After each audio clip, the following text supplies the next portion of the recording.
Բարի լույս սիրելիներս։ Տեր Հայր, անհավատ մարդը կարող է քայլել հավատացյալի ճանապարհով։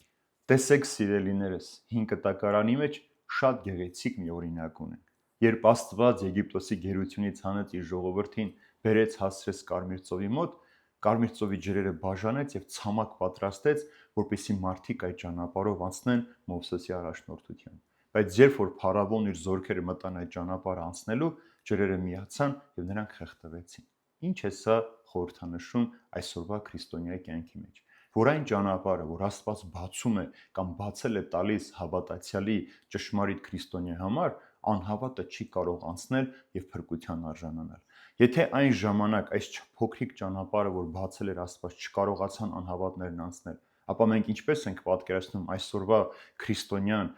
որ անցնում այդ նեղության դժվարության ճանապարհը, որ բացված է Քրիստոսի խաչով, անհավատը փորձի մուտք գործել այդ ճանապարհ եւ փրկության արժանանալ։ Երկիրը սիրող, աշխարհի համար ապրող, մեղն ու պղծությունը սիրող մարդը չի կարող Քրիստոսի բացած ճանապարհով քայլել եւ փրկության արժանանալ, որովհետեւ այդ ճանապարհի մուտք գործելու համար պայման կա։ Պետք է հավատալ Հիսուս Քրիստոսին։ Իսկ առանց Հիսուս Քրիստոսի հավատալու դու չես կարող մուտք գործել այդ ճանապարհը եւ անցնել։ Ճանապարհը բաց է բոլորի համար, բոլոր մարդկանց համար, հավատացյալի, անհավատալի, մեղքը սիրողի, արդարի, մեղավորի, բոլորի համար բաց է, բայց պայմանը մեկ է՝ հավատալ Հիսուս Քրիստոսին, որովհետև այս աշխարհի մեջ չկա մեկ ուրիշ անուն, որով մենք կարող ենք փրկվել։ Միայն Հիսուս Քրիստոսին հավատալով ճամփով է, որ դու կարող ես քայլել եւ հասնել երկինք։ Եվ այն մարդ, ով որ խաչի թշնամին է, չի հավատում Հիսուս Քրիստոսին, նա ինչպես կարող է մտնել այն ճանապարհը, որ տանում է դեպի հավիտենական կյանք։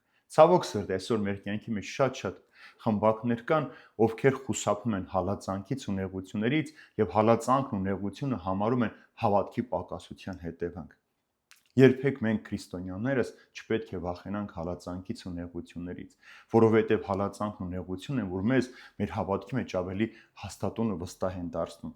Մենք ոչ թե պետք է վախենանք հալածանքներից ու նեղություններից, այլ ամեն ինչ պիտի անենք, որպեսզի հալածանքի նեղության ժամանակ մենք անդրդվելի մնանք, մեր հավատքի մեջ չզիջենք, մեր սրբության կյանքը չփոխենք, այլ Քրիստոսին հավատալով անցնել այդ ճանապարհը։ Անհավատ մարդը, եթե ուզում է այս նույն ճանապարհը անցնել, ինքը պատրաստ պետք է լինի Քրիստոսին հավատալով անցնել, սիրելիներս, որովհետև առանց Քրիստոսի, նույնիսկ հավատացյալ, եթե ինքնուրույն փորձի այս ճանապարհն անցնել, առանց Տիրոջ օրհնության, առանց Տիրոջ ներկայության, առանց Տիրոջ առաջնորդության, ինքն էլ այդ ճանապարհից պիտի խոտորվի, շեղվի եւ անդունդն գնա։ Ուրեմն նշանակում է անհավատ մարդու համար, որը բացված է քրիստոնյայի համար, այդ ճանապարհով անցնելու համար Քրիստոսին պետք է հավատաս, վստահես, սիրես եւ թույլ տաս, որ Տերը քեզ առաջնորդի այդ հավիտենական կյանքով։